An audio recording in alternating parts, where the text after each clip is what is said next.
ಇವಾಗ ಕಾಲದಿಂದನೂ ನಮ್ಗೊಬ್ರು ಲೀಡರ್ ಬೇಕೇ ಬೇಕು. 10 ಜನನು ಲೀಡರ್ ಆಗಕ್ಕಾಗಲ್ಲ ಒಂದ್ ಕ್ಲಾಸ್ ಅಲ್ಲಿ. ಒಂದು 4,000 MLA ಯಾರು ಇದ್ದಾರೆ ಎಲ್ಲಾರ ಹತ್ರ ಮಿನಿಮಮ್ ಅಂದ್ರೆ 500 ಕೋಟಿ 1,000 ಕೋಟಿ ದುಡ್ಡಿದೆ. ಅವ್ರ ಹತ್ರ ನಾವು ಒಬ್ಬ ಒಂದು ಕ್ವಶನ್ ರೇಸ್ ಮಾಡಿದ್ರೆ ಅವ್ರನ್ನ ಹಿಂದ್ಗಡೆಯಿಂದಾನೆ ಮಟ್ಟ ಹಾಕ್ಬಿಡ್ತಾರೆ. ತಂದೆ ಆದ ಮಗ ಆದ ಅವರು ರಿಲೇಶನ್ಶಿಪ್ ಹಾಕೊಂತ ಇರಬಾರ್ದು. ಶಂಕರ್ನಾಗಿದ್ರಲ್ಲ ಆಗ್ಲೇನೆ ಅವ್ರು ಯೋಚನೆ ಮಾಡಿದ್ರು ಮೆಟ್ರೋ ಬಗ್ಗೆ ಎಲ್ಲ. ಸೊ ಆ ರೀತಿ ಯೋಚನೆ ಮಾಡೋಂಥವ್ರು ದೂರದೃಷ್ಟಿ ಇರೋಂಥವ್ರು ಬೇಕು ನಮ್ಗೆ. 2028ಕ್ಕೆ ರಾಜಕೀಯದಲ್ಲಿ ನಿಜವಾಗ್ಲೂ ಬದಲಾವಣೆ ಆಗುತ್ತಾ? ಸಾಕಷ್ಟು ಪ್ರಶ್ನೆಗಳು ಮೂಡ್ತಾ ಇರೋದು ಯಾಕೆ ಅಂತ ಹೇಳಿದ್ರೆ ಪಕ್ಕದ ರಾಜ್ಯದಲ್ಲಿ ಆಗಿರ್ತಕ್ಕಂಥ ಬದಲಾವಣೆ ಅಂದ್ರೆ ಈ ರಾಜ್ಯದಲ್ಲೂ ಕೂಡ ಜನ ಬದಲಾವಣೆ ಬಯಸ್ತಿದಾರ. ಯಾರಾಗ್ತಾರೆ ನಿಮ್ಮ ಮುಂದಿನ ರಾಜಕೀಯದಲ್ಲಿ ಬದಲಾವಣೆ ತರ್ತಕ್ಕಂಥವ್ರು? ರಾಜ್ಯಕ್ಕೆ ಜನರಿಗೆ ನಿಜವಾಗ್ಲೂ ಕೂಡ ರಾಜ್ಯದಲ್ಲಿ ಬದಲಾವಣೆ ಬೇಕೇ ಬೇಕಾ? ಎಲ್ಲದ್ರ ಬಗ್ಗೆ ಮಾತನಾಡ್ತೋಣ, ಮತ್ತಾರನ್ನೇ ಮಾತಾಡ್ಸೋಣ. ಕರ್ನಾಟಕದಲ್ಲಿ ನಿಜಕ್ಕೂ ಕೂಡ 2028ಕ್ಕೆ ಬದಲಾವಣೆ ಆಗುತ್ತಾ? ಬಂದ್ರೆ ಯಾರು ಬರ್ತಾರೆ? ಎಲ್ಲದ್ರ ಬಗ್ಗೆ ಮಾತನಾಡ್ತೋಣ ಬನ್ನಿ. ಈಗ ಇಲ್ಲಿ ತಮಿಳುನಾಡಿನಲ್ಲಿ ಸ್ವಲ್ಪ ರಾಜಕೀಯ ಬದಲಾವಣೆ ಆಯ್ತು. ಹೌದು. ಕರ್ನಾಟಕದಲ್ಲಿ ಆ ರೀತಿ ರಾಜಕೀಯ ಬದಲಾವಣೆ ಬೇಕಾ? ರಾಜಕೀಯ ಬದಲಾವಣೆ ಬೇಕು, ಬಟ್ ಆ ರೀತಿ ಬೇಡ, ಬೇರೆ ರೀತಿ ಪ್ರೋಗ್ರೆಸಿವ್ ರೀತಿಯಲ್ಲಿ ಬೇಕು. ಈಗ ಡೆವಲಪ್ಮೆಂಟ್ ಕೆಲಸಗಳು ನಡೀತಾ ಇಲ್ಲ, ಇಲ್ಲಿ ಅಭಿವೃದ್ಧಿ ಕಾರ್ಯಗಳು ನಡೀತಾ ಇಲ್ಲ ಸರ್ಕಾರದಿಂದ. ಸೊ ಅದು ಸ್ವಲ್ಪ ಅಭಿವೃದ್ಧಿ ಕಾರ್ಯ ಸ್ವಲ್ಪ ಜಾಸ್ತಿ ಆಗ್ಬೇಕು. ಸೊ ಅದ್ರ ಬಗ್ಗೆ ಸ್ವಲ್ಪ ಕೆಲಸ ಮಾಡೋಂಥವ್ರು ಬೇಕು. ಈಗಿನ ರಾಜಕೀಯನೇ ಬದಲಾಗಬೇಕು. ಹೌದು, ರಾಜಕೀಯ ಬದಲಾಗಬೇಕು. ಹೌದು. ಅದೇ ದೊಡ್ಡ ದೊಡ್ಡ ರಾಜಕೀಯ ಅಭಿವೃದ್ಧಿ ಬಗ್ಗೆ ಮಾತಾಡಿದ್ರೆ ಅದು ಬೇರೆ ರೀತಿ ತಗೊಳ್ತಾರೆ, ಅವ್ರು ಬೇರೆ ರೀತಿ ಅರ್ಥ ಮಾಡ್ಕೊಳ್ತಾರೆ. ಅಭಿವೃದ್ಧಿ ಬಗ್ಗೆ ಮಾತಾಡಲ್ಲ ಯಾರು. ಮತ್ತೆ ರೋಡ್ಗಳು ಸರಿ ಇಲ್ಲ, first of all development infrastructure ಆ ರೀತಿ ಯಾವ್ದು ಇಲ್ಲ, ನಡೀತಾ ಇಲ್ಲ. ಕೆಲಸಗಳು ಬೇಗ ಆಗ್ಬೇಕು. ಮತ್ತೆ ಬೆಂಗಳೂರು ಬೆಳೀತಾ ಇರೋ ಸ್ಪೀಡ್ಗೆ ವೇಗಕ್ಕೆ ತಕ್ಕಂಗೆ ಡೆವಲಪ್ಮೆಂಟ್ ಆಗ್ತಾ ಇಲ್ಲ. ಈಗ ಬದಲಾವಣೆ ನಿಮಿತ್ತವಾಗಿ ಈಗ ಎಲ್ಲಿ ತಮಿಳುನಾಡು ವಿಜಯ ಗೆದ್ದು, ಹೌದು, ಇಲ್ಲೂ ಕೂಡ ಸಾಕಷ್ಟು ಜನ ಪ್ರಯತ್ನ ಪಡ್ತಿದ್ದಾರೆ. ನೋಡ್ತಿದ್ದೀರಿ ಅನ್ಸುತ್ತೆ ಸಾಮಾಜಿಕ ಜಾಲತಾಣಗಳನ್ನ. ಉಪೇಂದ್ರ ಅವರು ಕೂಡ ಹೌದು ಸರ್. ಆಕ್ಚುಲಿ ಆಗಿ ಯುವಕರು ಬರ್ಬೇಕು, ಮತ್ತೆ ವಿದ್ಯಾವಂತರು ಬರ್ಬೇಕು, ಎಜುಕೇಟೆಡ್ ಪೀಪಲ್, ಮತ್ತೆ ಯಂಗ್ಸ್ಟರ್ಸ್ ಬರ್ಬೇಕು. ಇವಾಗ ವಿಜಯ್ ಅವರು ಇದರಲ್ಲಿ ತುಂಬಾ ಜನ ಯಂಗ್ಸ್ಟರ್ಸ್ ಇದ್ದಾರೆ, ಎಜುಕೇಟೆಡ್ ತುಂಬಾ ಜನ ಇದ್ದಾರೆ. ಸೊ ಅವರಿಂದ ನಾವು ಚೇಂಜಸ್ ನ ನಿರೀಕ್ಷೆ ಮಾಡ್ಬೋದು. ಬಟ್ ಇಲ್ಲಿ ನಾವು ಯಾರಿಂದ ನಿರೀಕ್ಷೆ ಮಾಡ್ಬೇಕು? ಆ ರೀತಿ ನಾಯಕ ನಮ್ಗೆ ಬೇಕು. ಸೊ ಆ ರೀತಿ ನಾಯಕತ್ವ ಬೇಕು, ನಾಯಕ ಬೇಕು. ಉಪೇಂದ್ರ ಅವರು ಆ ರೀತಿಯಾಗಿ ಆಲೋಚನೆ ಮಾಡ್ತಾ ಇದ್ರು ಅಂದ್ರೆ ಉಪೇಂದ್ರ ಅವ್ರು ಮಾಡ್ತಾ ಇದಾರೆ ಸರ್, ಮಾಡ್ತಾ ಇದಾರೆ. ಬಟ್ ಆದ್ರೆ ಪ್ರಯತ್ನ ಬೀಳ್ತಾ ಇಲ್ಲ ಅವರು. ಅಂದ್ರೆ ಫೀಲ್ಡ್ ಗಿಳಿಬೇಕು, ಫಸ್ಟ್ ರೋಡ್ ಗಿಳಿಬೇಕು, ಜನರ ಹತ್ರ ಜಾಸ್ತಿ ಇದ್ ಮಾಡ್ಬೇಕು, ಅಂದ್ರೆ ಇಂಟ್ರಾಕ್ಟ್ ಮಾಡ್ಬೇಕು. ಮತ್ತೆ ಆ ರೀತಿ ಇದ್ ಮಾಡ್ಬೇಕು, ಜನರಿಗೆ ಅವರ ಇದನ್ನ ಅವ್ರ ಕಾನ್ಸೆಪ್ಟ್ ನ ಅರ್ಥ ಮಾಡಿಸ್ಬೇಕು ಫಸ್ಟ್ ಅವರು. ಸೊ ಆ ರೀತಿ ಮಾಡ್ತಾ ಇಲ್ಲ ಅವರು. ಬರೀ ಇದ್ರಲ್ಲಿ ಕೊಡ್ತಾರೆ ಅಷ್ಟೇನೆ, ಹೇಳಿಕೆ ಕೊಡ್ತಾರೆ ಅಷ್ಟೇನೆ, ಪ್ರೆಸ್ ಕಾನ್ಫರೆನ್ಸ್ ಆ ಕಡೆ ಈ ಕಡೆ ಹೇಳಿ. ಅದು ಚೆನ್ನಾಗಿದೆ, ನೋಡಿದೀವಿ, ಇಂಟ್ರೆಸ್ಟ್ ನೋಡಿದೀವಿ, ಇನ್ನ ಅರ್ಥ ಆಯ್ತು. ಬಟ್ ಅದನ್ನ ಅವ್ರ ಜನರಿಗೆ ಅರ್ಥ ಮಾಡಿಸೋದ್ರಲ್ಲಿ ವಿಫಲರಾಗಿದ್ದಾರೆ. ಹೌದು, ತುಂಬಾ ಜನ ಬೇಸತ್ತು ಹೋಗಿದ್ದಾರೆ.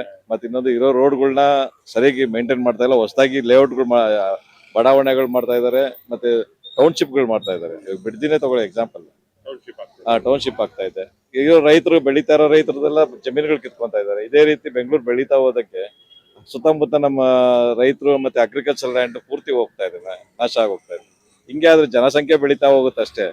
ಬಟ್ ಆ ಜನರಿಗೆ ಊಟ ಎಲ್ಲಿಂದ ತಗೊಂಡ್ಬರ್ತೀರಾ? ಊಟ ಎಲ್ಲಿಂದ ತಗೊಂಡ್ಬರ್ತೀರಾ? ನೀರಲ್ಲಿ ತಗೊಂಡ್ಬರ್ತೀರಾ? ಈಗಲೇ ಬಿಸಿಲು ತಡೆಯಕ್ ಆಗ್ತಾ ಇಲ್ಲ ಬೆಂಗಳೂರಲ್ಲಿ. ಮರಗಳು ಕಡ್ದಿದ್ದಾರೆ, ಇದು ಮಾಡಿ ಆಲ್ರೆಡಿ ಅರ್ಧ ಹಸಿರು ಹಾಳು ಮಾಡ್ಬಿಟ್ಟಿದ್ದಾರೆ. 90% ಗ್ರೀನರಿ ಹೋಗ್ಬಿಟ್ಟಿದೆ. ಮತ್ತೆ ಇನ್ನೂ ಎಷ್ಟು ಅಂತ ಇದು ಮಾಡ್ತೀರಾ ನೀವು? ಸೊ ಹಂಗಾಗಿ ಅದ್ರ ಬಗ್ಗೆ ಕರೆಕ್ಟ್ ಆಗಿ ಒಂದು ಇದು ಬೇಕು, ಆಲೋಚನೆ ಬೇಕು. ಮತ್ತೆ ಬ್ಲೂ ಪ್ರಿಂಟ್ ಒಂದು ಮಾಡ್ಕೊಬೇಕು ಬೆಂಗಳೂರು ಕರೆಕ್ಟ್ ಆಗಿ ಮುಂದೆ ಆದ್ರೂ. ಹೌದೌದು ಹೌದು, ಆ ರೀತಿ ಒಬ್ರು ಮೈಂಡ್ ಸೆಟ್ ಬೇಕು. ಈಗ ಶಂಕರ್ನಾಗಿದ್ರಲ್ಲ ಆಗ್ಲೇನೆ ಅವ್ರು ಯೋಚನೆ ಮಾಡಿದ್ರು ಮೆಟ್ರೋ ಬಗ್ಗೆ ಎಲ್ಲ. ಸೊ ಆ ರೀತಿ ಯೋಚನೆ ಮಾಡೋಂಥವ್ರು, ದೂರದೃಷ್ಟಿ ಇರೋಂಥವ್ರು ಬೇಕು ನಮ್ಗೆ. ಸೊ ಅಂತವ್ರಿದ್ರೆ ಖಂಡಿತವಾಗ್ಲೂ ಬೆಂಗಳೂರು ಇನ್ನೂ ವೇಗವಾಗಿ ಬೆಳೆಯುತ್ತೆ ಅಂತ. ರಾಜಕೀಯವಾಗಿ ಏನಾದ್ರು ಬದಲಾವಣೆ ಆಗ್ಬೇಕು ಅಂತ ಅನ್ಸಿದ್ಯಾ? ಹಾ ಸರ್, ಬೇಕು. ಯಾಕೆ ಸರ್? ಸಾಕಾಗ್ಬಿಟ್ಟಿದೆ ಈ ಜಾತಿ ರಾಜಕಾರಣ, ಇವು ಎಲ್ಲ ನೋಡಿ ನೋಡಿ ಸಾಕಾಗ್ಬಿಟ್ಟಿದೆ. ಅಟ್ಲೀಸ್ಟ್ ಈಗ ಹೆಂಗ್ ತಮಿಳ್ನಾಡಾಗ ಹೆಂಗೆ ಒಂದು ಈಗ ಯಾವ ತರ ವಿಜಯ್ ಬಂದು ಅದೇ ತರನೇ ಈಗ ಉಪೇಂದ್ರ ಅವ್ರದ್ದು ಒಂದು ಪಾಸಿಟಿವ್ ಇದೆ. ಅವ್ರೇನೆ ಯಾವ್ದೇ ತರದ್ದು ನಾವು ಜಾತಿ ಇದರಿಂದ ಮಾಡ್ತೀವಿ ಆ ತರ ಹೇಳ್ತೀನಿ, ಅವ್ರು ಒಂದು ಪಾಯಿಂಟ್ಸ್ ಇಟ್ಕೊಂಡು ಮಾಡ್ತಾ ಇದಾರೆ. ಸೊ ಅದೇ ತರನೇ ಅವ್ರು ಬಂದ್ರೆ ಚೆನ್ನಾಗಿರುತ್ತೆ ಅನ್ನೋದು ನಮ್ಮ ಅಭಿಪ್ರಾಯ. ನಮ್ದು ಮ್ಯಾಕ್ಸಿಮಮ್ ಲೈಕ್ ಏನೇನು ಯೂಸ್ ಇದೀವ ಉಪೇಂದ್ರ ಬಂದ್ರೆ ಚೆನ್ನಾಗಿ ಅನ್ಸುತ್ತೆ. ಯಾಕಂದ್ರೆ ಅವರ ಆಲೋಚನೆಗಳು ಕೂಡ ನಾವು ನೋಡಿದಿರಿ ಅನ್ಕೊಳ್ತೀನಿ. ಹಾ ಹೌದು, ನಾಯಕರಾಗಬೇಕು ಅವ್ರಿಗೆ ಇವನ್ ಫಿಲಮ್ ಅಲ್ಲೂ ಆಗಿರ್ಬೋದು, ಅವ್ರು ಏನೇ ಇದ್ರು ರಿಯಲ್ ಆಗಿ ಏನ್ ಹೇಳ್ತಾರೆ ರಿಯಲ್ ಆಗಿ ಹೇಳ್ತಾರೆ. ರಿಯಲ್ ಸ್ಟಾರ್ ಆಗಿ ಅವರು ಫಿಲಮ್ ಕನ್ಸಿಡರ್ ಅಂತ ಅವ್ರು ಏನ್ ಹೇಳ್ತಾರಲ್ಲ ಅದ್ರಲ್ಲೇ ಗೊತ್ತಾಗುತ್ತೆ ಅವ್ರು ಯಾವ ತರ ಚೇಂಜಸ್ ತರಬೇಕು ಅಂತ ಇದಾರೆ. ಆಸ್ ಎ ಪ್ರಜಾಕೀಯ ಬರ್ಬೇಕು ಅಂತ ನಮಗೂ ಆಸೆ ಇದೆ. ಅವ್ರು 2019 ಆರಂಭ ಮಾಡಿದ್ರು. ಒಂದು ವೇಳೆ ಏನಾದ್ರು ಆಗಿಂದಲೇ ಸರಿಯಾಗಿ ಮಾಡ್ಕೊಂಡು ಬಂದಿದ್ರೆ ಹೌದು. ಬಹಳ ಈಸಿ ಆಗ್ತಾ ಇತ್ತು. ಎಲ್ಲೋ ಒಂದ್ ಕಡೆ ಅವರು ಕನ್ಫ್ಯೂಷನ್ ಮೈಂಡ್ ಅಲ್ಲಿ ಬಂದ್ರು ಅಂತ ಅನ್ಸುತ್ತೆ. ಲೈಕ್ ಹೆಂಗೆ ಅಂದ್ರೆ ಪ್ರಾಪರ್ ಕಾನ್ಫಿಡೆಂಟ್ ಆಗಿ ಇದಾಗ್ಲಿಲ್ಲ ಅಂತ ಅನ್ಸ್ತು. ಈಗ ಹೆಂಗೆ ವಿಜಯ್ ಕಾನ್ಫಿಡೆಂಟ್ ಆಗಿ ಹೆಂಗೆ ಇದ್ ಮಾಡ್ತಾರಲ್ಲ ಅದೇ ತರನೇ ಅವರು ಕಾನ್ಫಿಡೆಂಟ್ ಆಗಿ ಎಲ್ಲಾ ಕಡೆನೂ ಕ್ಯಾಂಪೇನಿಂಗು ಅದೇ ತರನೇ ಮಾಡಿದ್ರೆ ಬರ್ಬೋದಾಗಿತ್ತು. ಅಟ್ಲೀಸ್ಟ್ ನೆಕ್ಸ್ಟ್ 2028 ಟ್ರೈ ಮಾಡೋಣ.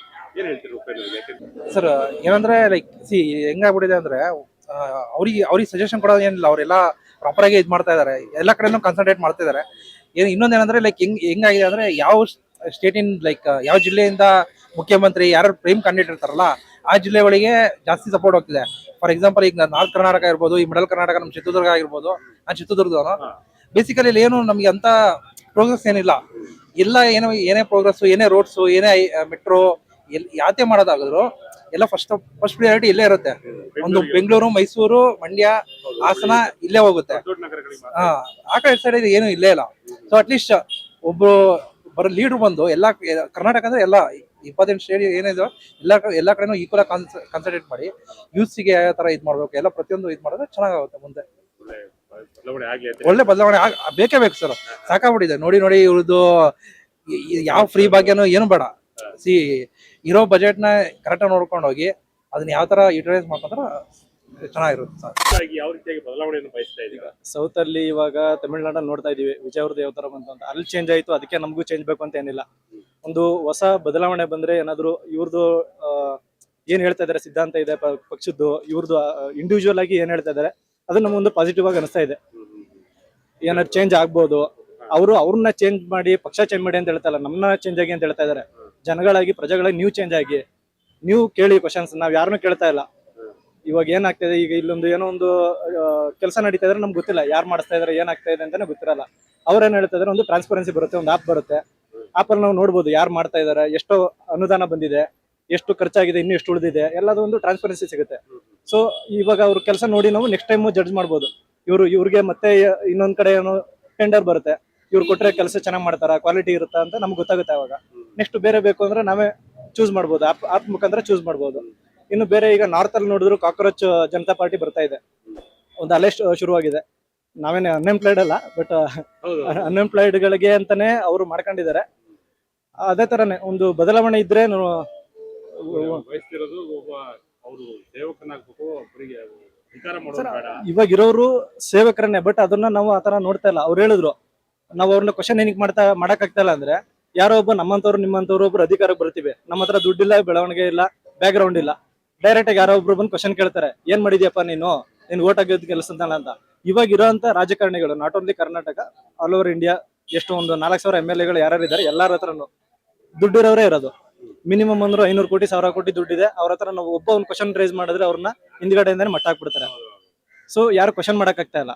ನಮ್ಮಂತ ಸಾಮಾನ್ಯ ಪ್ರಜೆಗಳೇ ಅಧಿಕಾರ ಅಲ್ಲ, ಅದು ಇದೊಂದು ಸರ್ವಿಸ್, ಪಬ್ಲಿಕ್ ಸರ್ವಿಸ್ ಎಕ್ಸಾಮ್ಗಳಿಗೆ ನಾವು ಹೆಂಗೆ ಪ್ರಿಪೇರ್ ಆಗಿ ಬರೀತೀವಿ, ಅದೇ ತರನೇ ಇದಕ್ಕೂ ಒಂದು ಪ್ರಿಪರೇಷನ್ ಮಾಡಿ ಅದು ರೋಲ್ ಅಲ್ಲಿ ಏನಿದೆ ಅಂತ ಗೊತ್ತಿರ್ಬೇಕು. ಈಗ ಯಾವ್ದು UP ಅಲ್ಲಿ ಹೆಲ್ತ್ ಮಿನಿಸ್ಟರ್ ಆಗಿ ಬಂದಿದ್ದಾರೆ, ಅವ್ರಿಗೆ ಹೆಲ್ತ್ ಸರಿ ಇಲ್ಲ, ಅಂತವ್ರನ್ನೆಲ್ಲ ಮಿನಿಸ್ಟರ್ ಮಾಡಿ ನಾವ್ ಏನ್ ಮಾಡಕ್ಕಾಗುತ್ತೆ? ಅದೇ ಈಗ ಒಂದು ಅದಕ್ಕಿಂತ ಪ್ರಿಪರೇಷನ್ ಇರ್ಬೇಕು, ಅದಕ್ಕೊಂದು ಎಕ್ಸಾಮ್ ಏನೋ ಒಂದು ಇರ್ಬೇಕು. ಅವ್ನಿಗೊಂದು ಕ್ವಾಲಿಟೀಸ್ ಏನಿದೆ ಅಂತಾನೆ ನಮ್ಗೆ ಗೊತ್ತಿಲ್ಲ. ಏನೋ ಒಂದು ಜಾತಿ ನೋಡ್ತೀವಿ, ಇಲ್ಲ ದುಡ್ಡು ಕೊಟ್ರು ನೈಟ್ ಏನ್ ದುಡ್ಡು ಕೊಡ್ತಾರೆ ಅದ್ ನೋಡ್ಬಿಟ್ಟು ಓಟ್ ಹಾಕ್ಬಿಡ್ತಾರೆ ಜನ ಇವಾಗಿರೋರು. ಅದೆಲ್ಲ ಬದಲಾವಣೆ ಆಗ್ಬೇಕು. ಕ್ಯೂ ನಿಂತ್ಕೋಬೇಕು. ಏನಕ್ಕೆ ಅಂದ್ರೆ ಅವ್ರ ಹತ್ರ ಸೆಕ್ಯೂರಿಟಿ ಇದೆ, ಅಷ್ಟು ದುಡ್ಡು ಇದೆ, ಬಾಡಿ ಗಾರ್ಡ್ಸ್ ಇದಾರೆ. ನಮ್ಮಂತವ್ರು ಸಾಮಾನ್ಯ ಜನರು ಯಾರೋ ಒಬ್ರು ಒಂದು ಎಲೆಕ್ಷನ್ ಅಲ್ಲಿ ನಿಂತು ಪ್ರಜಾಕೀಯದಲ್ಲಿ ಉಪೇಂದ್ರ ಜೊತೆ ಸಾಥ್ ಕೊಟ್ಟು ಒಂಚೂರು ಗೆದ್ರೆ ಅವರು ಬದಲಾವಣೆ ತರಬಹುದು. ಏನಕ್ಕೆ ಕ್ವಶನ್ ಮಾಡೋದು ಅಧಿಕಾರ ಇರುತ್ತೆ ಅಂದ್ರೆ ನಾವು ಕೇಳ್ತೀವಿ, ಅವ್ರು ಉತ್ತರ ಕೊಡ್ಲೇಬೇಕು. ಇವಾಗಿರೋರು ಉತ್ತರ ಕೊಟ್ಟರು ನಡೀತೆ, ಕೊಡದೋದ್ರು ನಡೀತೆ. ಈಗ ಮೋದಿನೇ ನೋಡ್ಬೋದು, ಒಂದು ಇಂಟರ್ವ್ಯೂ ಅಟೆಂಡ್ ಮಾಡಲ್ಲ ಡೈರೆಕ್ಟ್ ಆಗಿ, ಒಂದು ಪ್ರೆಸ್ ಕಾನ್ಫರೆನ್ಸ್ ಅಲ್ಲಿ ಮಾತಾಡಲ್ಲ. ಏನಕ್ಕೆ? ಅವ್ರ ಹತ್ರ ಯಾರು ಡೈರೆಕ್ಟ್ ಕ್ವಶನ್ ಮಾಡಕ್ಕೆ ಆಗ್ತಾ ಇಲ್ಲ. ಈ ಒಂದು ಟ್ರಾನ್ಸ್ಪರೆನ್ಸಿ ಬರ್ಬೇಕು, ಇದು ಹೋಗ್ಬೇಕಿದು ಟ್ರಾನ್ಸ್ಪರೆನ್ಸಿ ಬರ್ಬೇಕು. ನಮ್ ಕ್ವಶನ್ ಮಾಡೋ ರೈಟ್ಸ್ ನಮ್ ಕೈಗೆ ಉಳ್ಕೋಬೇಕು ಅಷ್ಟೇ. ರಾಜಕೀಯವಾಗಿ ಹೇಗ್ ಬದಲಾಗಬೇಕಾಗಿದೆ ಸರ್ ಅಂತಂದ್ರೆ, ಪ್ರತಿಯೊಬ್ರು ಬೆಳಿಬೇಕು. ಪ್ರತಿ ಸಂಘ ಸಂಸ್ಥೆಗಳು ಏ ರೀತಿ ಬೆಳಿತಾ ಇದಾವೋ ಆ ರೀತಿ ಕೂಡ ರಾಜಕೀಯ ಬದಲಾಗಬೇಕು. ಹೆಂಗ್ ಬದಲಾಗಬೇಕಂದ್ರೆ, ಬರೇ ಒಂದೇ ಪಕ್ಷಕ್ಕೆ ಒಲವು ಮಾಡೋದು ಅದನ್ನ ಬಿಡ್ಬೇಕು. ನಾವು ಪಕ್ಷೇತರಗಳನ್ನ ಬೆಳೆಸಿ ಅವರು ಸಮಾಜಕ್ಕೆ ಏನ್ ಕೊಡುಗೆಯನ್ನು ಮಾಡ್ತಾ ಇದಾರ ಅದನ್ನ ನಾವು ತಿಳ್ಕೊಂಡು ಅವರನ್ನ ನಾವು ಬೆಳೆಸ್ತಾ ಇರ್ಬೇಕು. ಅವರಿಂದ ಸಮಾಜಕ್ಕೆ ಒಳ್ಳೇದಾಗಿರ್ಬೇಕು. ಹೆಂಗ್ ಒಳ್ಳೇದಾಗಿರ್ಬೇಕಪ್ಪ ಬದಲಾವಣೆ ಅಂತಂದ್ರೆ, ಪ್ರತಿಯೊಂದರಲ್ಲಿ ಆರ್ಥಿಕವಾಗಿ ನಮ್ಮ ದೇಶ ಮುಂದೆ ಬರಬೇಕು. ಬರೇ ಸಾಲದಲ್ಲಿ ಇರಬಾರ್ದು. ಬರೇ ಯೋಜನೆಗಳನ್ನ ಎಂತ ಯೋಜನೆಗಳನ್ನ ಮಾಡ್ಬೇಕಂತಂದ್ರೆ ಯುವಕರಿಗೆ ಒಳ್ಳೆ ಒಂದು ಎಜುಕೇಶನ್ ಸಿಗ್ತಕ್ಕಂಥ ಯೋಜನೆ ಆಗ್ಬೇಕು. ಪ್ರತಿ ಬದಲಾವಣೆಯಲ್ಲಿ ನಮ್ಗೆ ಏನಪ್ಪಾ ಅಂತಂದ್ರ ಬರೀ ಗ್ಯಾರಂಟಿ ಅಂತಾನ ಹೋಗ್ಬಾರ್ದು. ಗ್ಯಾರಂಟಿಯಿಂದ ಬಿದ್ಬಿಟ್ರ ಅಂತಂದ್ರೆ ಅವ್ರು ದುಡ್ಡು ತಗೊಂತಾರೆ, ಶಂತಿ ಮಾಡಿ ಖರ್ಚು ಮಾಡಿಬಿಡ್ತಾರೆ. ಅದು ಅಭಿವೃದ್ಧಿ ಆಗಲ್ಲ. ಅಭಿವೃದ್ಧಿ ಆಗ್ಬೇಕಂತಂದ್ರೆ ಏನಾಗ್ಬೇಕು ಸರ, ಶಿಕ್ಷಣ ಫಸ್ಟ್, ಆಮೇಲೆ ಆರ್ಥಿಕ, ಆಮೇಲೆ ಇದೆಲ್ಲ ನಮ್ಮ ಸೋಷಿಯಲ್ಸ್. ಸಾಮಾಜಿಕವಾಗಿ ಬದಲಾವಣೆ ಆಗಬೇಕು. ಹಾ ಈಗ 2028ಕ್ಕೆ ಒಂದ್ ವೇಳೆ ಕರ್ನಾಟಕದಲ್ಲಿ ಈಗಿನ ರಾಜಕೀಯ ಚಿತ್ರಣ ಬದಲಾಗಬೇಕು. ಹೌದ್ರಿ, ಬದಲಾಗತ್ರಿ. ಈಗಿನ ಯುವಕರು ಎಲ್ಲ ಎಜುಕೇಶನ್ ಓದ್ತಾ ಇದಾರ. ಆಮೇಲೆ ಅವ್ರು ನೋಡ್ತಾ ಇದಾರ, ಅವ್ರವ್ರು ಆಯಾ ಪಕ್ಷದ ಇದನ್ನ ನೋಡ್ತಾ ಇದಾರ. ಏನಪ್ಪಾ ನಾಲೆಡ್ಜ್ ನೋಡ್ಕೊಂಡು ಅವ್ರು ಅಭಿವೃದ್ಧಿ ಮಾಡ್ತಾರೋ ಇಲ್ಲ ಎಲ್ಲ ಗೊತ್ತಾಗ್ತಾ ಇದೆ. ಯಾಕಂದ್ರೆ ಎಜುಕೇಶನ್ ಇದಾರೆ ಇವತ್ತಿನ ದಿನಮಾನದಲ್ಲಿ. ಹಿಂದೆ ಎಲ್ಲ ನಮ್ಮ ಅಪ್ಪ ಅಮ್ಮ ಅವರೆಲ್ಲ ಎಜುಕೇಶನ್ ಇರ್ಲಿಲ್ಲ. ಅವ್ರು 4 ಜನ ಏನಂತಾರ ಅದಕ್ಕೆ ಹಾಕ್ಬಿಡ್ತಿದ್ರು. ಈಗ ಹಂಗಲ್ಲ, ಹಾಕಲ್ಲ ಓಟು. ಅವರು ಸಮಾಜಕ್ಕೆ ಅಭಿವೃದ್ಧಿ ಮಾಡೋಂಥವ್ರಿಗೆ ಪಕ್ಷೇತರನೇ ಇರ್ಲಿ, ಅದು ಸಂಬಂಧ ಇಲ್ಲ. ಆ ಪಕ್ಷೇತರದಾಗ ನಿಂತರು ಕೂಡ ಆಲೋಚನೆ ಮಾಡಿ ಆಗ್ತಾ ಇದ್ದಾರೆ. ಇವತ್ತು ಅಷ್ಟೊಂದು ಸಮಾಜ ಒಂದು ತಿಳುವಳಿಕೆ ಮೂಡಿದೆ ಶಿಕ್ಷಣದಿಂದ ಅಂತ ನನ್ನ ಒಂದು ಅಭಿಪ್ರಾಯ. ಈಗ ಉಪೇಂದ್ರ ಅವರಂತವ್ರು ಕೂಡ ಒಂದು ರಾಜಕೀಯಕ್ಕೆ ಬರ್ಬೇಕು. ಅವರು ಸಮಾಜಕ್ಕೆ ಬಂದ್ರಂದ್ರೆ ಅವರು ಬದಲಾವಣೆ ಮಾಡ್ತಾರೆ. ಬರೇ ತಂದೆ ಆದ ಮಗ ಆದ ಅವರು ರಿಲೇಶನ್ಶಿಪ್ ಹಾಕೊಂತ ಇರಬಾರ್ದು. ಪಕ್ಷೇತರವಾಗಿ ಅವರು ತಮ್ಮ ಸೇವೆಯನ್ನು ಸಲ್ಲಿಸ್ತಾ ಇರ್ತಾರೆ. ಅವ್ರಿಗೆ ನಾವು ಸಪೋರ್ಟ್ ಮಾಡಿ ಅವರನ್ನು ಮೇಲ್ತಂದ್ರೆ ನಮ್ಮ ಸಮಾಜವನ್ನು ಉದ್ಧಾರ ಆಗ್ತಾ ನಾವು ಉದ್ಧಾರ ಆಗ್ತೀವಿ. ಬೇರೆ ಬೇರೆ ಒಬ್ಬೊಬ್ರು ಆಲೋಚನೆಗಳ ತಿಂಕುಗಳು ಬೇರೆ ಬೇರೆ ಇರ್ತಾವ. ಬದಲಾವಣೆ ಆಗಬೇಕು. ಹೌದು, 100% ಬದಲಾಗಬೇಕು. ಜನರಿಗೆ ಬದಲಾವಣೆ ಬೇಕೇ ಬೇಕು. ಜನಸಂಖ್ಯೆ ಬೆಳೀತಾ ಇರೋದ್ರಿಂದ ಬದಲಾವಣೆನೂ ಬೇಕು, ಬದಲಾಗಬೇಕು. ಹಂಗಾಗಿ ನಾವು ನಿರೀಕ್ಷೆ ಇಟ್ಕೊಂಡಿದ್ದೀವಿ. ಇವಾಗ ಹೊರ ರಾಜ್ಯ ತಮಿಳುನಾಡಲ್ಲಿ ವಿಜಯ್ ಗೆದ್ರು, ಹಂಗಾಗಿ ನಮ್ಮ ಕರ್ನಾಟಕದಲ್ಲೂ ಇವಾಗ ಚೇಂಜಸ್ ಬೇಕು ಅಂತ ಎಲ್ಲರೂ ಎಕ್ಸ್ಪೆಕ್ಟ್ ಮಾಡ್ತಾ ಇದ್ದಾರೆ. ಅದರ ಪ್ರಕಾರ ನಮಗೂ ಬೇಕು. ರಾಜಕಾರಣಿಗಳು ಚೇಂಜ್ ಆಗಬೇಕು, ಜನರು ಚೇಂಜ್ ಆಗಬೇಕು. ಸೊ ಟೋಟಲಿ ಸಮಾಜನೇ ಚೇಂಜ್ ಆಗಬೇಕು. ಅದನ್ನ ಎಕ್ಸ್ಪೆಕ್ಟ್ ಮಾಡ್ತಾ ಇದ್ದೀವಿ. ಅದಕ್ಕೆ ಎಲ್ಲರೂ ಸೇರಿ ಪ್ರಯತ್ನ ಬೀಳಬೇಕು. ಸರ್, ಅವ್ರದ್ದು ಸ್ಟ್ರಾಟಜಿ ಚೆನ್ನಾಗಿದೆ, ಅವ್ರ ಥಾಟ್ಸು ಎಲ್ಲಾನು ಚೆನ್ನಾಗಿದೆ.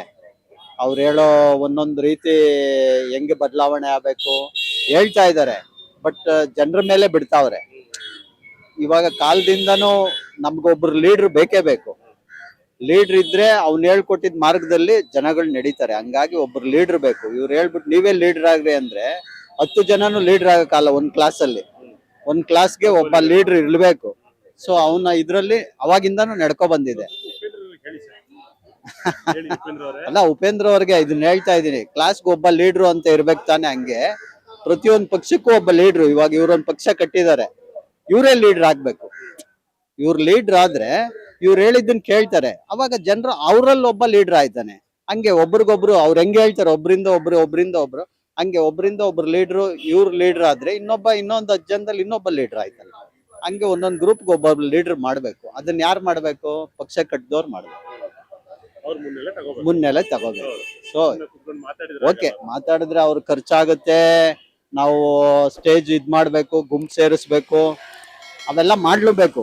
ಗುಂಪು ಸೇರಿಸ್ಬೇಕು, ಜನರಿಗೆ ಹೇಳ್ಬೇಕು, ಜನರಿಗೆ ತಿಳಿ ಹೇಳ್ಬೇಕು. ನೀವೇನ್ ದುಡ್ಡು ಕಾಸು ಕೊಟ್ಬಿಟ್ಟು ಹೇಳಿ ಅಂತ ಹೇಳ್ತಾ ಇಲ್ಲ. ನಿಂತ್ಕೊಂಡ್ರೆ ಲಕ್ಷಾಂತರ ಜನ ಸೇರಿದ್ರೆ ಒಂದ್ ಸ್ಪೀಚ್ ಕೊಟ್ರೆ ಅವಾಗ ಅವ್ರಿಗೆ ಎಲ್ಲ ತಲುಪುತ್ತೆ. ಸೋಷಿಯಲ್ ಮೀಡಿಯಾದಲ್ಲಿ ಎಷ್ಟು ಜನ ನೋಡ್ತಾರೆ? ಕೂಲಿ ಮಾಡೋರೆಲ್ಲ ನೋಡ್ತಾರ ಸೋಷಿಯಲ್ ಮೀಡಿಯಾನ? ನೋಡಲ್ಲ. ಅಟ್ಲೀಸ್ಟ್ ಒಂದು ಸ್ಟೇಜ್ ಹಾಕೊಂಡು ಮಾತಾಡಿದ್ರೆ ಕೂಲಿ ಮಾಡೋರು ಹೋಗಿ ನಿಂತ್ಕೊಂಡು ಕೇಳ್ಕೊಂತಾರೆ. ಸೊ ಹಂಗೆ ಪ್ರತಿಯೊಬ್ಬರಿಗೂ ತಲುಪಬೇಕು. ಸೊ ಇದನ್ನ ನಾವು ಬಯಸ್ತೀವಿ. ಬದಲಾವಣೆ ಬೇಕೇ ಬೇಕು, ಬದಲಾವಣೆ ಮಾಡ್ಲೇಬೇಕು. ಅದಕ್ಕೆ ಇಂಥ ಜನ ಸೇರ್ಬೇಕು. ಉಪೇಂದ್ರ ಅಂತವ್ರು 10 ಜನ ಸೇರ್ಕೊಂಡ್ರೆ ಒಂದು ಬದಲಾವಣೆ ಕೊಡ್ಬೋದು. ಈ ವಿಷಯವಾಗಿ ನಾನು ಏನು ಹೇಳಕ್ ಇಷ್ಟಪಡ್ತೀನಿ ಅಂದ್ರೆ, ಅಂತ ಒಂದು ವ್ಯಕ್ತಿ ನಮ್ಮ ಕರ್ನಾಟಕದಲ್ಲಿ ಒಳ್ಳೆ ಸಂಘಟನೆಯನ್ನು ಮಾಡಿಕೊಂಡು ಈಗಲಿಂದನೇ 28ರವರೆಗೆ ಸತತವಾಗಿ ಹೋರಾಟ ಮಾಡಿ ಜನರಿಗೆ ಒಂದು ಒಳ್ಳೆ ಇದನ್ನ ಜನರಿಗೆ ಆಸೆ ಆಕಾಂಕ್ಷೆಗಳಿಗೆ ಸ್ಪಂದಿಸಿ ಅವ್ರಿಗೆ ಏನಾದರೂ ಮುಂದೆ ಬಂದಾಗ ಏನಾದರೂ ಒಂದು ಒಳ್ಳೆ ಕಾರ್ಯಕ್ರಮಗಳನ್ನು ರೂಪಿಸ್ಕೊಳ್ತೀನಿ ಅಂತಕ್ಕಂಥ ಒಂದು ವ್ಯಕ್ತಿತ್ವವನ್ನು ಹೊಂದಿರತಕ್ಕಂಥವ್ರು ಏನಾದರೂ ಈ ಸಮಯದಿಂದ ಮುಂದೆ ಬಂದ್ರೆ ಅದು ಒಂದು ಚಾನ್ಸಸ್ ಆಗ್ತಕ್ಕಂಥದ್ದು ಕಂಡು ಬರ್ತದೆ. ಈ ನೋಡಿ, ನೀವು ಹೇಳೋ ಪ್ರಕಾರವಾಗಿ ಸುಮಾರು ದಶಕಗಳ ಕಾಲ ಇದಕ್ಕೆ ಶ್ರಮ ಪಟ್ಟಿದ್ರೆ ಮಾತ್ರ ಸಾಧ್ಯ. ಅಂತವ್ ಯಾರು ಕರ್ನಾಟಕದಲ್ಲಿ ಇಲ್ಲ. ಪಕ್ಷಗಳು ಬಿಟ್ರೆ ಬೇರೆ ಯಾರು ವೈಯಕ್ತಿಕವಾಗಿ ಬಂದಿಲ್ಲ. ಜನ ಏನಾಗಿದ್ದಾರೆ ಅಂದ್ರೆ, ಇನ್ನೊಂದು ಹೇಳಬೇಕು ಬಯಸ್ತೀನಿ ನಿಮ್ಗೆ, ಎರಡೂ ಪಕ್ಷಗಳಿಗೆ ರೋಷ ಹೋಗಿದ್ದಾರೆ ಜನ. ಜನ ಏನಾಗ್ತಾ ಇದ್ದಾರೆ ಈಗ ಕಾಂಗ್ರೆಸ್ನವ್ರಿಗೆ ರೋಷ ಹೋಗ್ಯಾರ, ಬಿಜೆಪಿಯವ್ರಿಗೆ ರೋಷ ಹೋಗಿದ್ರು. ಒಬ್ಬ ಒಳ್ಳೆ ವ್ಯಕ್ತಿ, ಒಳ್ಳೆ ಚಾರಿತ್ರವಂತ ವ್ಯಕ್ತಿ ಮತ್ತು ಒಳ್ಳೆ ಸಮಾಜಕ್ಕೆ ಏನಾದರೂ ಮಾಡ್ಬೇಕಂತಕ್ಕಂಥ ಗುಣಗಳಿರ್ತಕ್ಕಂಥ ವ್ಯಕ್ತಿಗಳು ಮುಂದೆ ಬಂದ್ರೆ ನಿಜವಾಗ್ಲೂ ಜನರು ಅವರ ಒಂದು ಆಶೆ ಆಕಾಂಕ್ಷೆಗಳು ಕೂಡ ಅವ್ರಿಗೆ ಬೆಂಬಲವಾಗಿ ನಿಲ್ತಾರಂತ ನಾನು ಹೇಳ್ತೇನೆ. ಸಾಮಾಜಿಕ ಜಾಲತಾಣಗಳಲ್ಲಿ ನೋಡಿರ್ತೀರಿ, ಎಸ್, ಉಪೇಂದ್ರ ಅವರ ಸಂದರ್ಶನಗಳನ್ನು ಕೂಡ ವೀಕ್ಷಣೆ ಮಾಡಿರ್ತೀರಿ ಅನ್ಕೊಂಡಿದ್ದೀನಿ. ಎಸ್, ಅವರ ಕಡಿಮೆ. ಆಚಾರ ವಿಚಾರಗಳು ಅವರ ಜನರಿಗೆ ಮುಟ್ಟುದಂತ ಅವರಿಗೆ ಈ ಒಂದು ಸಾಧ್ಯ ಇದೆಯಾ ಅಂತ ತಾವು ಆಲೋಚಿಸಿ ಸರ್, ಅವರ ಆಚಾರ ವಿಚಾರಗಳು ಸರಿ ಇದೆ, ಬಟ್ ಆದ್ರೆ ಅವರಿಗೆ ಸಂಘಟನಾ ಶಕ್ತಿ ಇಲ್ಲ ಅಂತ ನನಗನ್ನಿಸ್ತಾ ಇದೆ. ಸಂಘಟನಾ ಶಕ್ತಿ ಎವ್ರಿ ತಾಲೂಕಾ, ಎವ್ರಿ ಪಂಚಾಯತ್, ಗ್ರಾಮ ಮಟ್ಟದಲ್ಲಿ ಕೂಡ ಸಂಘಟನೆಗಳು ಬೇಕು. ಕೇವಲ ನಾನು ಬೆಂಗಳೂರಿನಲ್ಲಿ ಅಷ್ಟೇನೆ ನಾನು ಕಾರ್ಯಕ್ರಮಗಳು ಮಾಡ್ತೀನಿ, ಬೆಂಗಳೂರು ಸುತ್ತಮುತ್ತ ಮಾಡ್ತೀನಿ ಅಂತ ಅದು ಆಗದ ಮಾತು. ಯಾಕಂದ್ರೆ ಇಡೀ ನಮ್ಮ ಕರ್ನಾಟಕ, ಬೀದರ್ ಟು ಮೈಸೂರು, ಚಾಮರಾಜನಗರ ತನಕ ನಾವೇನಾದ್ರೆ ಆ ಒಂದು ಪಕ್ಷದ ಪದಾಧಿಕಾರಿಗಳಿಗೆ ಮತ್ತು ಸಂಘಟನೆ ಮಾಡ್ತಕ್ಕಂಥ ವ್ಯಕ್ತಿಗಳು ಬೇಕು. ಅಂದಾಗ ಮಾತ್ರ ಈ ಒಂದು ಅವರ ಕಲ್ಪನೆಯನ್ನ ಅವರು ನೆರವೇರಿಸಲು ಸಾಧ್ಯ ಅಂತ ನನಗೆ ಅನಿಸ್ತದೆ. ವೈಯಕ್ತಿಕವಾಗಿ ಕೇಳಿದ್ರೆ ತಮಗೂ ಕೂಡ ಬದಲಾವಣೆ ಬೇಕಾಗಿದೆ. ಬೇಕು, ನಿಜವಾಗ್ಲೂ ಬೇಕು, ಬದಲಾವಣೆ ಬೇಕು. ಪಕ್ಷಗಳು ಸಾಕಾಗಿ ಹೋಗ್ಬಿಟ್ಟಿದೆ, ಪಕ್ಷಗಳ ಬದಲಾವಣೆ ಬೇಕು. ಹೌದು, ಬದಲಾವಣೆ ಆದ್ರೆ ನಮಗೂ ಒಂದು ಹೊಸ ಸರ್ಕಾರ ತರ ನೋಡ್ಬೋದು. ಬೇರೆ ಬೇರೆ ಯಾವ ತರ ಆಗ್ಬೋದು, ಇವಾಗಿರೋ ನೋಡಿರೋದೆಲ್ಲ ನೋಡಿದಿರಿ. ಹೊಸದಾಗಿ ಚೇಂಜ್ ಆದ್ರೆ ಅದನ್ನು ನೋಡೋಣ ಒಂದ್ಸಲಿ ಅಂತ ನಮಗೂ ಆಸೆ ಇದೆ, ನೋಡ್ಬೇಕು. ಯಾರು ಅನ್ಕೊಂಡಿರ್ಲಿಲ್ಲ ತಮಿಳುನಾಡಲ್ಲಿ ಆ ರೀತಿ ಅಂತ ಅನ್ಕೊಂಡಿರ್ಲಿಲ್ಲ, ಆಗಿದೆ. ಆದ್ರೂ ಹೊಸ ತರದ್ ಅವರು ಮಾಡ್ತಾ ಇದಾರಲ್ಲ, ಅದನ್ನ ನೋಡಿ ಇಲ್ಲೂ ಆ ತರ ಮಾಡ್ಬೋದು ಅಂತ ನಮಗೂ ಒಂದು ಅನಿಸಿಕೆ ಇದೆ. ಕರ್ನಾಟಕದಲ್ಲೂ ಒಂದಿಷ್ಟು ಬದಲಾವಣೆ ಬಯಸ್ತಾ ಇದ್ರಿ ತಾವು. ಹೌದು. ಸರಿ, ಕರ್ನಾಟಕದಲ್ಲೂ ಉಪೇಂದ್ರ ಅವರಂತವ್ರು ಕೂಡ ಪ್ರಯತ್ನ ಪಡ್ತಾ ಇದ್ದಾರೆ. ಹಾ, ನೋಡ್ತಾ ಇದ್ದೀರಾ? ನೋಡ್ತಾ ಇದ್ದೀನಿ ಸರ್. ಅವರ ಪ್ರಜಾಕೀಯ ಅವರೆಲ್ಲ ಮಾಡಿದ್ರಲ್ಲ, ಸ್ಟ್ರಾಟಜಿಗಳು ವರ್ಕೌಟ್ ಆಗುತ್ತೆ ಅಂದ್ರೆ ಅವರು ಒಂದ್ಸಲಿ ಪ್ರಯತ್ನ ಮಾಡಿ ಮತ್ತೆ ನಿಲ್ಸ್ಬಿಟ್ರು. ಮತ್ತೆ ಸ್ವಲ್ಪ ಅವ್ರು ಪ್ರಯತ್ನ ಮಾಡ್ತಾ ಇದ್ರೆ ಸ್ವಲ್ಪ ಇಷ್ಟೊತ್ತಿಗಿನ್ನ ಇಂಪ್ರೂವ್ ಆಗಿರೋದು ಅನ್ಸುತ್ತೆ. ಅವ್ರು ಮಾಡ್ಕೊಂಡ್ ಬರ್ಬೇಕಿತ್ತು. ಮತ್ತೆ ಅವರು ಸೈಲೆಂಟ್ ಆದ್ರಲ್ಲ, ಅದರಿಂದ ತಿರ್ಗಾ ಅದು ಇದಾಗಿಲ್ಲ. ಈಗ ಅಲ್ಲಿ ತಮಿಳ್ನಾಡಲ್ಲಿ ವಿಜಯ್ ಬಂದಿದ್ದಾರೆ ಅಂತೇಳಿ ಇವಾಗ ಮತ್ತೆ ನಾನು ಮಾಡ್ತೀನಿ ಅಂತ ಇದು ಮಾಡ್ತಿದ್ದಾರೆ. ಮಾಡೋದ್ರಿಂದ ಮಾಡ್ಲಿ, ಹೊಸ ಸರ್ಕಾರ ನೋಡೋಣ, ಬದಲಾವಣೆ ನೋಡೋಣ ಅಂತ ನಮ್ಗೊಂದು ಆಸೆ. ಆದ್ರೂ ಅಂತ ಆದ್ರೆ ಇಲ್ಲಿ ವರ್ಕೌಟ್ ಆಗಲ್ಲ. ಇಲ್ಲಿ ಕರ್ನಾಟಕದ ರಾಜಕಾರಣ ಸ್ವಲ್ಪ ಬದಲಾವಣೆ. ಹೌದು, ಆಯಾ ರಾಜ್ಯ ತಕ್ಕಂಗೆ ಅವರು ಜನ ಆ ತರ ಇರ್ತಾರೆ. ಅಲ್ಲಿ ಸಿನಿಮಾ ಕ್ರೇಜ್ ಜಾಸ್ತಿ ಜನಗಳಿಗೆ, ಅದರಿಂದ ಫಿಲಮ್ ಆಕ್ಟರ್ ಅಂದ್ರೆ ಅವರು ಹೀರೋಗಳನ್ನ ಅಂತ ಅಷ್ಟೊಂದು ಇಷ್ಟಪಟ್ಟು ಇದು ಮಾಡ್ತಾರೆ. ಇಲ್ಲಿ ನಮ್ಮಲ್ಲಿ ಅಂದ್ರೆ ಸಿನಿಮಾ ಕ್ರೇಜ್ ಕಮ್ಮಿನೇ, ಸ್ವಲ್ಪ ನೋಡೋಕೆ ಕಮ್ಮಿ ಇದೆ. ಹೌದು, ಆದ್ರಿಂದ ಅಲ್ಲಿ ಸಿನಿಮಾ ಕ್ರೇಜ್ ಇರೋದ್ರಿಂದ ಅಂದ್ರೆ ಒಳ್ಳೆ ಹೀರೋ ಬಂದಿರೋ ಜನ ಬೆಂಬಲ ಸಿಕ್ತು. ಅವ್ರು ಹೇಳ್ತಿರ್ಬೇಕಂತದ್ದು ಉಪೇಂದ್ರ ಅವರು ಪ್ರಜೆಗಳೇ ನಾಯಕರಾಗಬೇಕು, ನಾಯಕರ ಸೇವಕರಾಗಬೇಕು ಅಂತ. ಆಗ್ಲಿ ಬಿಡಿ, ಅವ್ರ ಮನಸ್ಸಲ್ಲಿ ಆ ತರದ್ ಇದ್ರೆ ಆಗೋದು. ಒಂದು ನೋಡೋಣ, ಅದ್ರಲ್ಲೂ ಒಂದು ಚಾನ್ಸ್ ಕೊಟ್ಟು ನೋಡೋಣ ಅವ್ರಿಗೂ ಒಂದ್ಸಲಿ.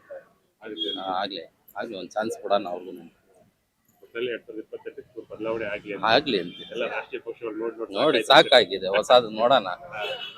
ಈಗಿನ ಒಂದು ಅಭಿವೃದ್ಧಿಗಳು ಹೇಗೆ ಅಭಿವೃದ್ಧಿಗೇನು ನಮ್ಗೆ ಡೆವಲಪ್ಮೆಂಟ್ಸ್ ಏನ್ ಕಣ್ಣು ಕಾಣಂತದ್ ಏನು ಆಗ್ತಿಲ್ಲ ಅನ್ಸುತ್ತೆ. ನೋಡಿದ್ರೆ ವೀಕ್ಷಕರು, ಇಲ್ಲಿ ಕರ್ನಾಟಕದಲ್ಲಿ ಖಂಡಿತವಾಗ್ಲೂ ಬದಲಾವಣೆ ಬೇಕು. ಆದ್ರೆ ಇಲ್ಲಿ ಬದಲಾವಣೆ ಬೇಕು ಅಂತ ಹೇಳಿದ್ರೆ ಸಂಘಟನಾ ಸಾಮರ್ಥ್ಯ ಜಾಸ್ತಿ ಇರಬೇಕು. ಮೊದಲಿನಿಂದಲೂ ಕೂಡ, ದಶಕಗಳ ಕಾಲದಿಂದಲೂ ಕೂಡ ಒಬ್ರು ಸಂಘಟನೆ ಮಾಡ್ಕೊಂಡು ಬಂದಿದ್ರೆ ಖಂಡಿತವಾಗ್ಲೂ ಬದಲಾಗ್ತಾ ಇತ್ತು. ತಕ್ಷಣವಾಗಿ ನೀವು ಜನರ ಹತ್ರ ಹೋದ್ರೆ ಅದನ್ನ ತಕ್ಷಣವಾಗಿ ಬದಲಾವಣೆ ಆಗುತ್ತಿಲ್ಲ ಗೊತ್ತಿಲ್ಲ. ಆದ್ರೆ ಖಂಡಿತವಾಗ್ಲೂ ಕೂಡ 2028ಕ್ಕೆ ಕರ್ನಾಟಕದಲ್ಲಿ ಬದಲಾವಣೆ ಆಗ್ಬೇಕು ಅನ್ನೋದು ಸಾಕಷ್ಟು ಜನರ ಅಭಿಪ್ರಾಯ ಕೂಡ ಆಗಿತ್ತು. ಕ್ಯಾಮರಾ ಪರ್ಸನ್ ಪ್ರೇಮೇಶ್ ಜೊತೆ ಶಂಕರ್ನ ಹೆತ್ತರು, ವಿಜಯ ಕರ್ನಾಟಕವೇ, ಬೆಂಗಳೂರು.